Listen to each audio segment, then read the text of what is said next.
حميم. تنزيل الكتاب من الله العزيز الحكيم. ما خلقنا السماوات والأرض وما بينهما إلا بالحق وأجل مسمى والذين كفروا عما أنذروا معرضون.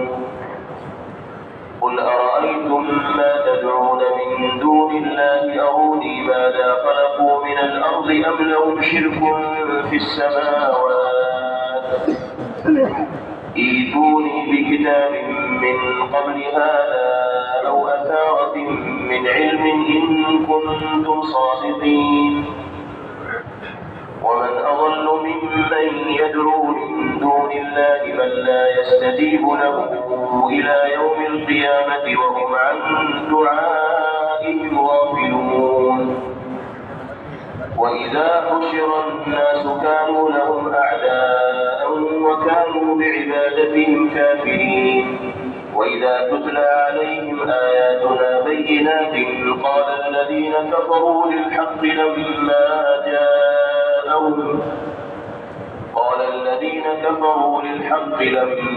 جاءهم هذا سحر مبين أم يقولون افتراه قل إن افتريته فلا تملكون لي من الله شيئا هو أعلم بما تفيضون فيه كفى به شهيدا بيني وبينكم وهو الغفور الرحيم. قل ما كنت بدعا من الرسل وما أدري ما يفعل بي ولا بكم إن أتبع إلا ما يوحى إلي وما أنا إلا نذير مبين. قل أرأيتم إن كان من عند الله وكفرتم به وشهد شاهد من بني إسرائيل على مثله فآمن واستكبرتم إن الله لا يهدي القوم الظالمين. وقال الذين كفروا للذين آمنوا لو كان خيرا ما سبقونا إليه وإذ لم يهتدوا به فسيقولون هذا إفك قديم. ومن قبله كتاب موسى إماما ورحمة وهذا كتاب مصدق لسانا عربيا لينذر الذين ظلموا وبشرى للمحسنين. إن الذين قالوا ربنا الله ثم استقاموا فلا خوف عليهم ولا هم يحزنون أولئك أصحاب الجنة خالدين فيها جزاء بما كانوا يعملون. ووصينا الإنسان بوالديه إحسانا حملته أمه كرها ووضعته كرها وحمله وفصاله 30 شهرا حتى إذا بلغ أشده وبلغ 40 سنة قال رب أوزعني أن أشكر نعمتك التي أنعمت علي وعلى والدي وأن أعمل صالحا ترضاه وأصلح لي في ذريتي إني تبت إليك وإني من المسلمين. أولئك الذين نتقبل عنهم أحسن ما عملوا ونتجاوز عن سيئاتهم في أصحاب الجنة وعد الصدق الذي كانوا يوعدون. والذي قال لوالديه أف لكما أتعدانني أن أخرج وقد خلت القرون من قبلي وهما يستغيثان الله ويلك آمن إن وعد الله حق فيقول ما هذا إلا أساطير الأولين.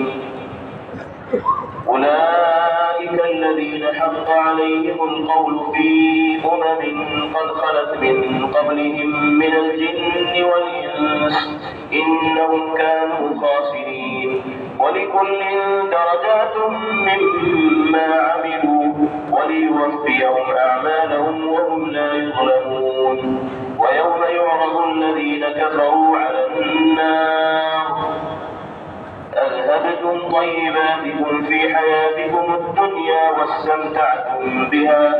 فاليوم تجزون عذاب الهون بما كنتم تستكبرون في الأرض بغير الحق وبما كنتم تفسقون. واذكر أخا عاد إذ أنذر قومه بالأحقاف وقد خلت النذر من بين يديه ومن خلفه ألا تعبدوا إلا الله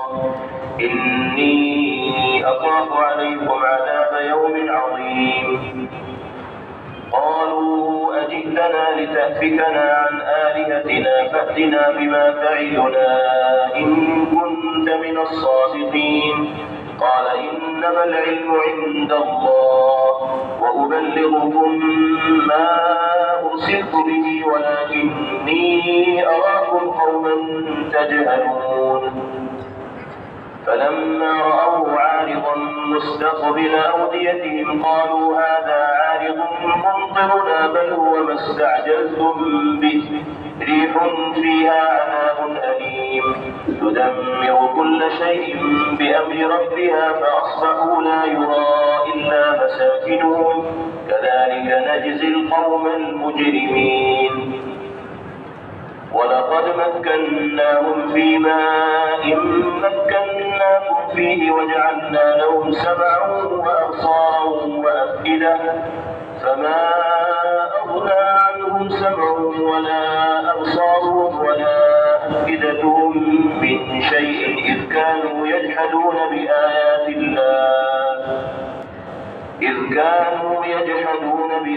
الله وحاق بهم ما كانوا به يستهزئون. ولقد أهلكنا ما حولكم من القرى وصرفنا الآيات لعلهم يرجعون. فلولا نصرهم الذين اتخذوا من دون الله قربانا آلهة بل ضلوا عنهم وذلك إفكهم وما كانوا يفترون. وإذ صرفنا إليك نفرا من الجن يستمعون القرآن فلما حضروه قالوا أنصتوا فلما قضي ولوا إلى قومهم منذرين. قالوا يا قومنا إنا سمعنا كتابا أنزل من بعد موسى مصدقا لما بين يديه يهدي إلى الحق وإلى طريق مستقيم. يا قومنا أجيبوا داعي الله وآمنوا به يغفر لكم من ذنوبكم ويجركم من عذاب أليم. ومن لا يجب داعي الله فليس بمعجز في الأرض وليس له من دونه أولياء أولئك في ضلال مبين. أولم يروا أن الله الذي خلق السماوات والأرض ولم يعي بخلقهن بقادر على أن يحيي الموتى بلى إنه على كل شيء قدير. ويوم يعرض الذين كفروا على النار أليس هذا بالحق قالوا بلى وربنا قال فذوقوا العذاب بما كنتم تكفرون.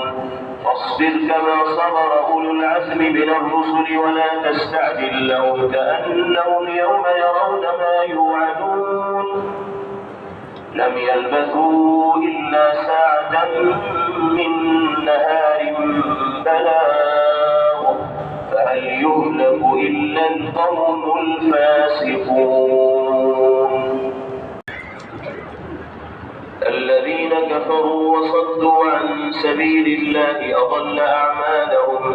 والذين آمنوا وعملوا الصالحات وآمنوا بما نزل على محمد وهو الحق من ربهم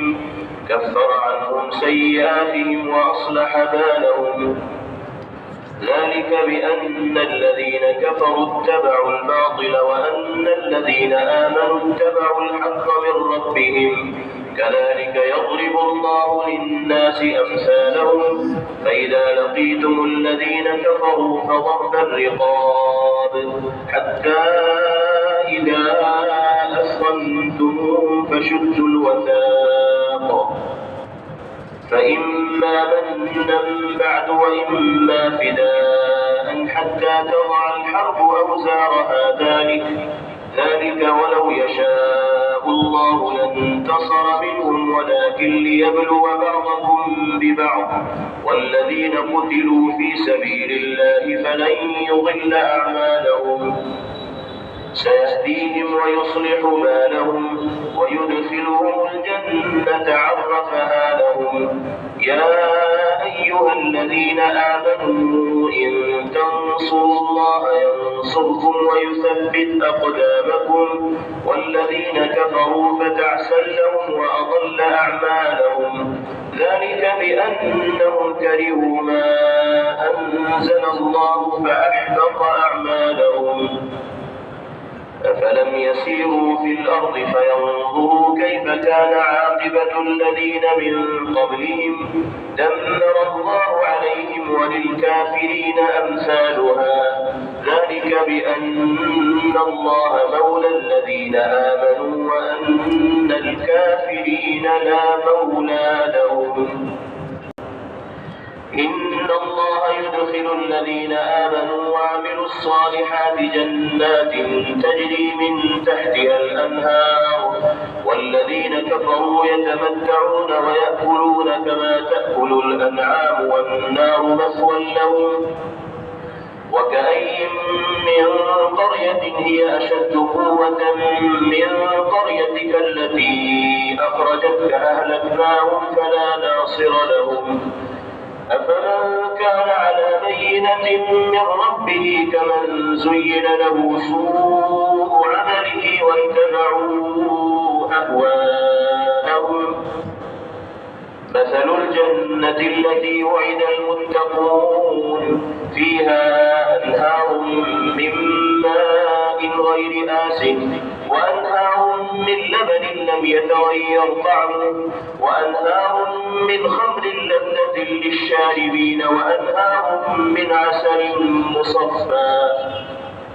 ولهم فيها من كل الثمرات ومغفرة من ربهم كمن هو خالد في النار وسقوا ماء حميما فقطع أمعاءهم ومنهم من يستمع إليه حتى إذا خرجوا من عندك قالوا للذين أوتوا العلم ماذا قال آنفا أولئك الذين طبع الله على قلوبهم واتبعوا أهواءهم والذين اهتدوا زادهم هدى وآتاهم تقواهم فهل ينظرون إلا الساعة أن تأتيهم بغتة فقد جاء أشراطها فأنى لهم إذا جاءتهم ذكراهم فاعلم أنه لا إله إلا الله واستغفر لذنبك وللمؤمنين والمؤمنات والله يعلم متقلبكم ومثواكم ويقول الذين آمنوا لولا نزلت سورة فإذا أنزلت سورة محكمة وذكر فيها القتال رأيت الذين في قلوبهم مرض ينظرون إليك نظر المغشي عليه من الموت فأولى لهم طاعة وقول معروف فإذا عزم الأمر فلو صدقوا الله لكان خيرا لهم فهل عسيتم إن توليتم أن تفسدوا في الأرض وتقطعوا أرحامكم أولئك الذين لعنهم الله فأصمهم وأعمى أبصارهم أفلا يتدبرون القرآن أم على قلوب أقفالها إن الذين ارتدوا على أدبارهم من بعد ما تبين لهم الهدى الشيطان سول لهم وأملى لهم ذلك بأنهم قالوا للذين كرهوا ما نزل الله سنطيعكم في بعض الأمر والله يعلم إسرارهم فكيف إذا توفتهم الملائكة يضربون وجوههم وأدبارهم ذلك بأنهم اتبعوا ما أسخط الله وكرهوا رضوانه فأحبط أعمالهم أم حسب الذين في قلوبهم مرض أن لن يخرج الله أضغانهم ولو نشاء لأريناكهم فلعرفتهم بسيماهم ولتعرفنهم في لحن القول والله يعلم أعمالكم ولنبلونكم حتى نعلم المجاهدين منكم والصابرين ونبلو أخباركم إن الذين كفروا وصدوا عن سبيل الله وشاقوا الرسول من بعد ما تبين لهم الهدى لن يضروا الله شيئا وسيحبط أعمالهم يا أيها الذين آمنوا أطيعوا الله وأطيعوا الرسول ولا تبطلوا أعمالكم إن الذين كفروا وصدوا عن سبيل الله ثم ماتوا وهم كفار فلن يغفر الله لهم فلا تهنوا وتدعوا إلى السلم وأنتم الأعلون والله معكم ولن يتركم أعمالكم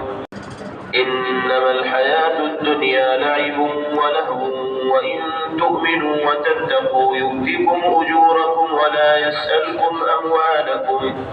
إن يسألكموها فيحفكم تبخلوا ويخرج أضغانكم ها أنتم هؤلاء تدعون لتنفقوا في سبيل الله فمنكم من يبخل ومن يبخل فإنما يبخل عن نفسه والله الغني وأنتم الفقراء وإن تتولوا يستبدل قوما غيركم ثم لا يكونوا أمثالكم إنا فتحنا لك فتحا مبينا ليغفر لك الله ما تقدم من ذنبك وما تأخر ويتم نعمته عليك ويهديك صراطا مستقيما وينصرك الله نصرا عزيزا هو الذي أنزل السكينة في قلوب المؤمنين ليزدادوا إيمانا مع إيمانهم ولله جنود السماوات والأرض وكان الله عليما حكيما ليدخل المؤمنين والمؤمنات جنات تجري من تحتها الأنهار خالدين فيها ويكفر عنهم سيئاتهم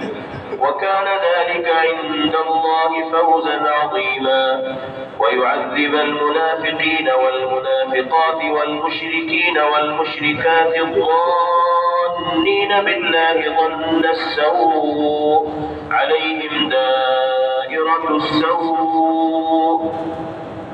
وغضب الله عليهم ولعنهم وأعد لهم جهنم وساءت مصيرا ولله جنود السماوات والأرض وكان الله عزيزا حكيما إنا أرسلناك شاهدا ومبشرا ونذيرا لتؤمنوا بالله ورسوله وتعزروه وتوقروه وتسبحوه بكرة وأصيلا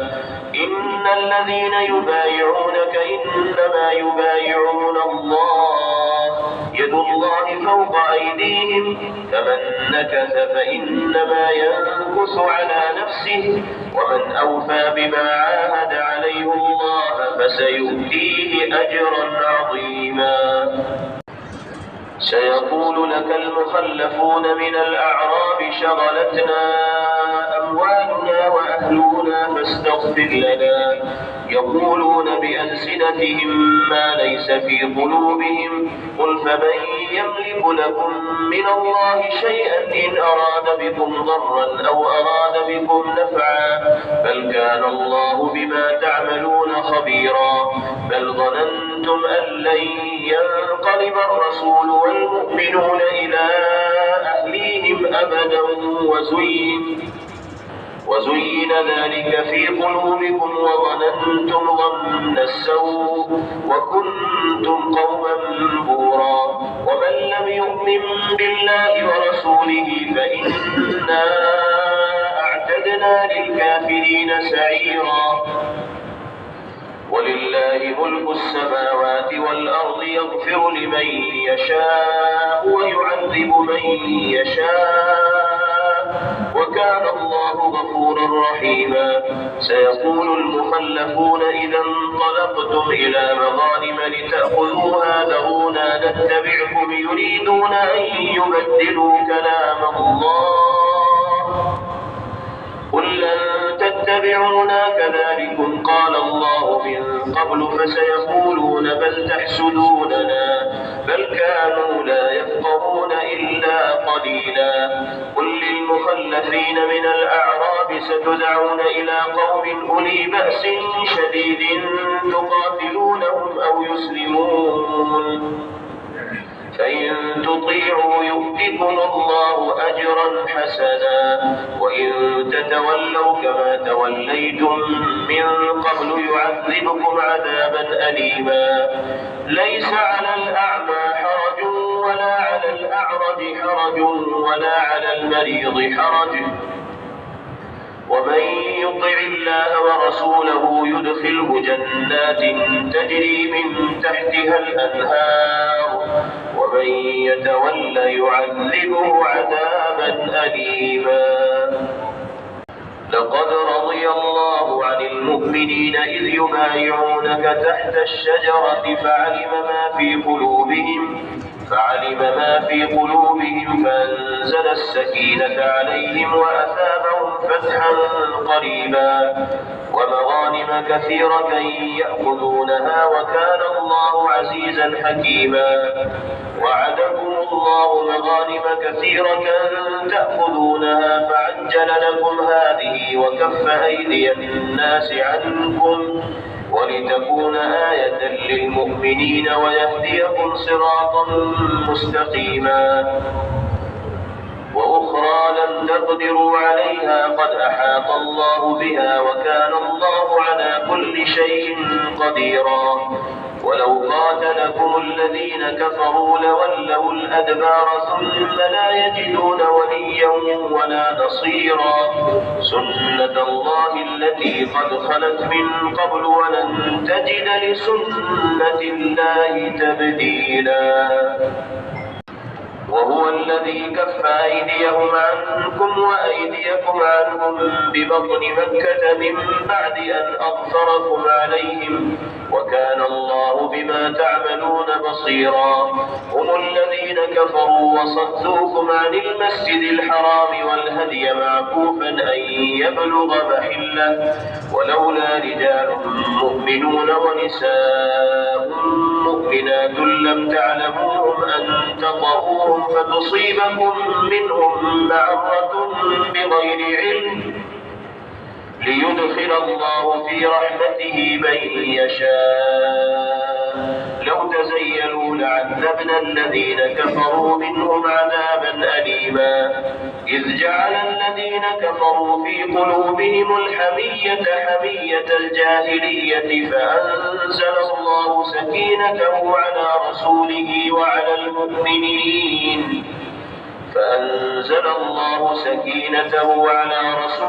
وعلى المؤمنين وألزمهم كلمة التقوى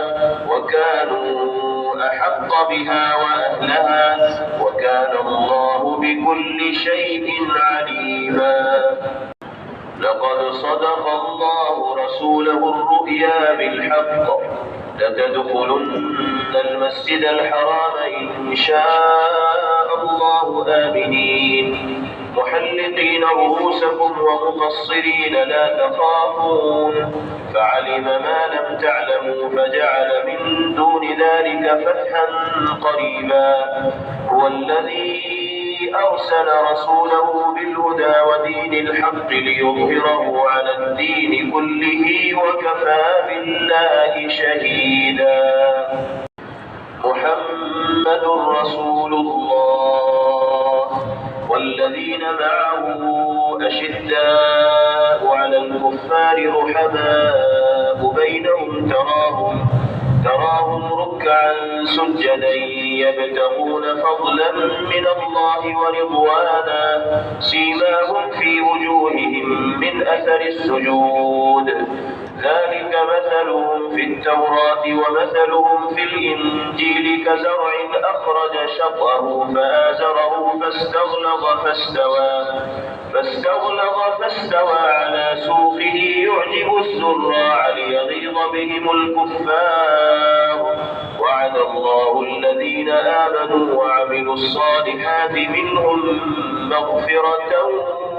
وأجرا عظيما يا أيها الذين آمنوا لا تقدموا بين يدي الله ورسوله واتقوا الله إن الله سميع عليم يا أيها الذين آمنوا لا ترفعوا أصواتكم فوق صوت النبي ولا تجهروا له بالقول كجهر بعضكم لبعض أن تحبط أعمالكم وأنتم لا تشعرون إن الذين يغضون أصواتهم عند رسول الله أولئك الذين امتحن الله قلوبهم للتقوى لهم مغفرة وأجر عظيم إن الذين ينادونك من وراء الحجرات أكثرهم لا يعقلون ولو أنهم صبروا حتى تخرج إليهم لكان خيرا لهم والله غفور رحيم يا أيها الذين آمنوا إن جاءكم فاسق بنبأ فتبينوا أن تصيبوا قوما بجهالة فتصبحوا على ما فعلتم نادمين واعلموا أن فيكم رسول الله لو يطيعكم في كثير من الأمر لعنتم ولكن الله حبب إليكم الإيمان وزينه في قلوبكم وكره إليكم الكفر والفسوق والعصيان أولئك هم الراشدون فضلا من الله ونعمة والله عليم حكيم وإن طائفتان من المؤمنين اقتتلوا فأصلحوا بينهما فإن بغت إحداهما على الأخرى فقاتلوا التي تبغي حتى تفيء إلى أمر الله فإن فاءت فأصلحوا بينهما بالعدل وأقسطوا إن الله يحب المقسطين إنما المؤمنون إخوة فأصلحوا بين أخويكم واتقوا الله لعلكم ترحمون يا أيها الذين آمنوا لا يسخر قوم من قوم عسى أن يكونوا خيرا منهم ولا نساء من نساء عسى أن يكن خيرا منهن ولا تلمزوا أنفسكم ولا تنابزوا بالألقاب بئس الاسم الفسوق بعد الإيمان ومن لم يتب فأولئك هم الظالمون يا أيها الذين آمنوا اجتنبوا كثيرا من الظن إن بعض الظن إثم ولا تجسسوا ولا يغتب بعضكم بعضا. أيحب أحدكم أن يأكل لحم أخيه ميتا فكرهتموه واتقوا الله إن الله تواب رحيم. يا أيها الناس إنا خلقناكم من ذكر وأنثى وجعلناكم شعوبا وقبائل لتعارفوا إن أكرمكم عند الله أتقاكم إن الله عليم خبير. قالت الأعراب آمنا قل لم تؤمنوا ولكن قولوا أسلمنا ولما يدخل الإيمان في قلوبكم وإن تطيعوا الله ورسوله لا يلدكم من أعمالكم شيئا إن الله غفور رحيم. إنما المؤمنون الذين آمنوا بالله ورسوله ثم لم يرتابوا وجاهدوا بأموالهم وأنفسهم في سبيل الله أولئك هم الصادقون. قل أتعلمون الله بدينكم والله يعلم ما في السماوات وما في الأرض والله بكل شيء عليم. يمنون عليك أن أسلموا قل لا تمنوا علي إسلامكم بل الله يمن عليكم أن هداكم للإيمان إن كنتم صادقين. إن الله يعلم غيب السماوات والأرض والله بصير بما تعملون. والقرآن المجيد بل عجبوا أن جاءهم منذر منهم فقال الكافرون هذا شيء عجيب أإذا متنا وكنا ترابا ذلك رجع بعيد قد علمنا ما تنقص الأرض منهم وعندنا كتاب حفيظ بل كذبوا بالحق لما جاءهم فهم في أمر مريج. أفلم ينظروا إلى السماء فوقهم كيف بنيناها وزيناها وما لها من فروج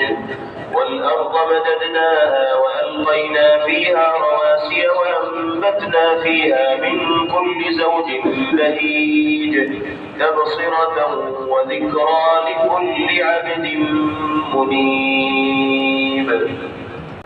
ونزلنا من السماء ماء مباركا فأنبتنا به جنات وحب الحصيد والنخل باسقات لها طلع نضيد رزقا للعباد وأحيينا به بلدة ميتا كذلك الخروج.